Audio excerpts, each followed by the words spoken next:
It is my pleasure now to introduce one of this year's finalist judges for fiction.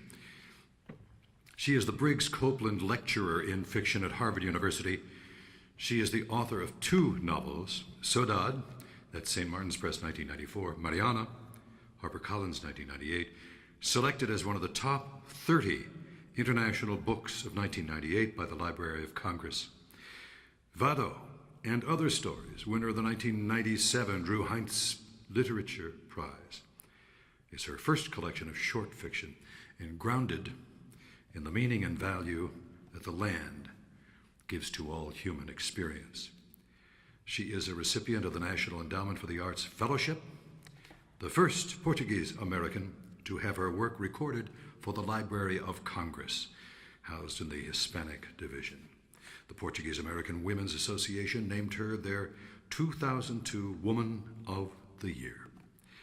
Ladies and gentlemen, here to present the runner-up and winner of the 2008 Dayton Literary Peace Prize for Fiction, Catherine Paz.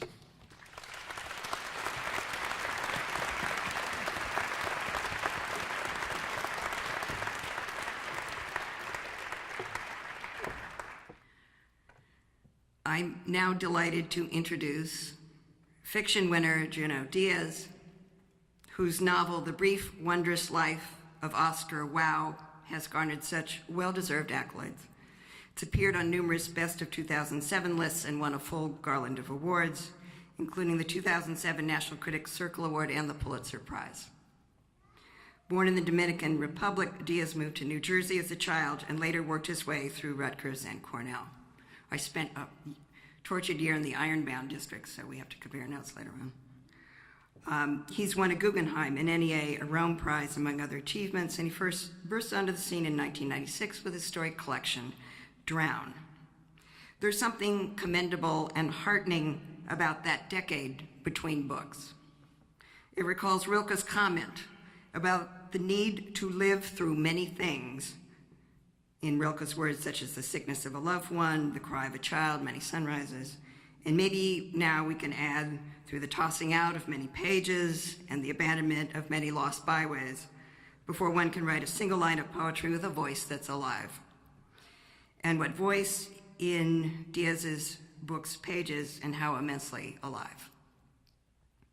Ostensibly the tale of 3 generations of Dominicanos set in their homeland and New Jersey, Diaz's novel transcends most immigration stories and becomes essentially about the oppressive history many of us carry that we yearn to redeem without having the foggiest notion of how to do so.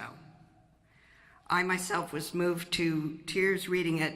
My own family history from the Azores was under the fascist regime, and there were certain things that caught me short when I was reading Diaz's book, and I had to stop and put it down and walk for a while to then come back to it. The range of literary tone here goes high and low and hits the reader dead center.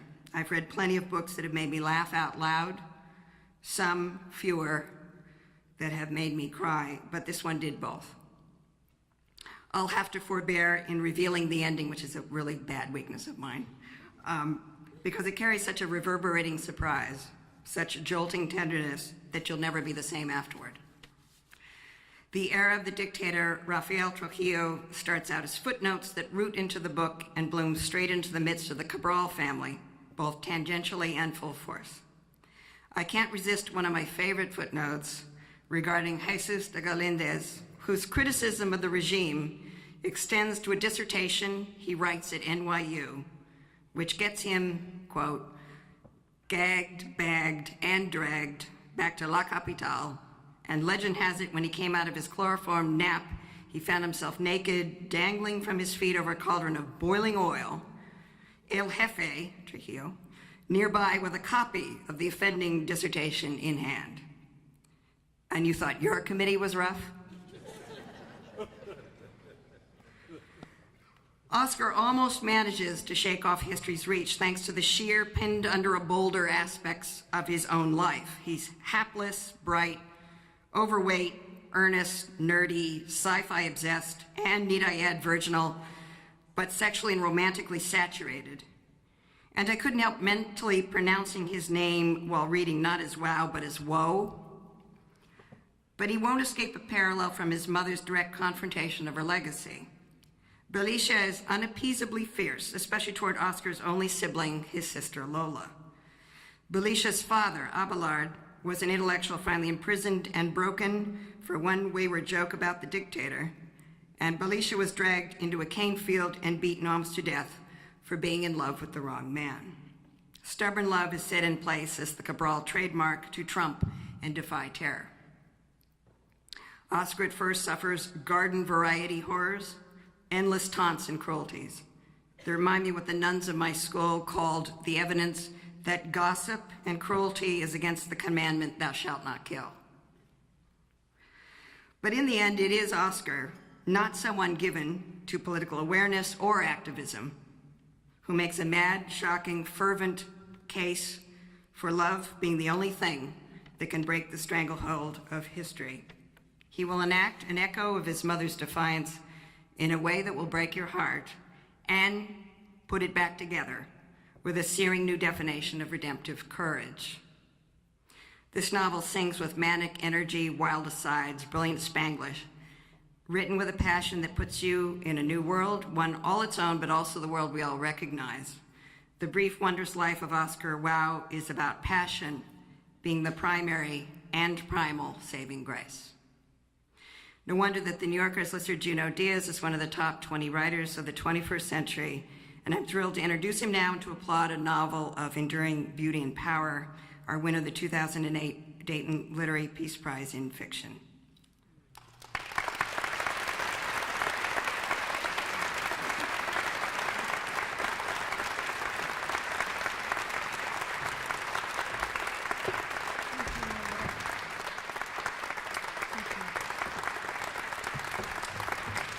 I think, like I said, there's not much to be said after an introduction like that, yeah? I think we can almost leave it at that. Had they not designated 4 minutes for this, I was thinking it would be better just to bow and sit, yeah? But I think we have some gratitudes that I wanted to take care of. Primarily, an enormous gratitude for the city of Dayton and for the leadership that the city of Dayton and its citizens have shown. The Dayton Peace Prize is, for me, certainly the most important accolade I have ever received, because it speaks most deeply to the only reason that one longs and desires to create art. It's that utopian dream for a space better than the one that we inhabit. And I think it's an extraordinary tribute to the city and to its citizens that you've created this institution, and that many of you have given so much time, so much of your days, and certainly a number of you have given so much of your money to make this thing happen. And really it is an extraordinary feat, and something that Dayton should be more proud of than anything probably that any of its city fathers and mothers have done in a very long time. And I also wanted to thank all my fellow writers who are also being honored. It's an extraordinary company. I wanted to thank all the folks who've given up the time to drive us around, everyone who's volunteered to do any darn thing for this thing to come off so beautifully as it has. And finally, there's not much to be said. I don't want to... The strange thing about being an artist is that I always feel like David Lynch, where he had this wonderful interview where he said, if I could talk about it, I wouldn't write it, yeah? So it's the same thing. I feel that there's almost nothing to be said about the work that wouldn't be a lie, that wouldn't be a shorthand. The only thing that I think about most deeply is that always what motivated me, I'm from an immigrant kid from illegal immigrant parents, came over a few months before the final end of the Vietnamese War. And I think that the thing that has driven me, and it's certainly the vision that this book has, the vision of how much of our world lives under tyrannical, authoritative power, how much of our world lives under dictatorship, and how, despite this kind of cruel exercise this cruel exercise of impunity, these hardships. So many people have found a way to be human, to reach out, to help, to love, and to hope. And part of that vision, it was always, for me, concretized in my simplest relationship with my mother. I'm a person whose mother basically worked like an animal to put her 5 children through life. You know, it's easy to say through school, through college, but really just through life. And I was always struck by, I used to work, I worked my way through college full time like most of the immigrant kids. And I never forgot that I would get off the bus from my job 5 minutes after my mother would get off the bus from her job. And she was never aware of this. I spent 4 years, I would walk behind my mother 2 miles back to our home from up where the bus was. And I did this for 4 years in a row. And nothing inspires me like the thought of my mother, who would get on her hands and knees and clean richer people's toilet than we could ever imagine being. That this was a woman who was not only worthy of great art, but who could be the source of what we call great eternal art.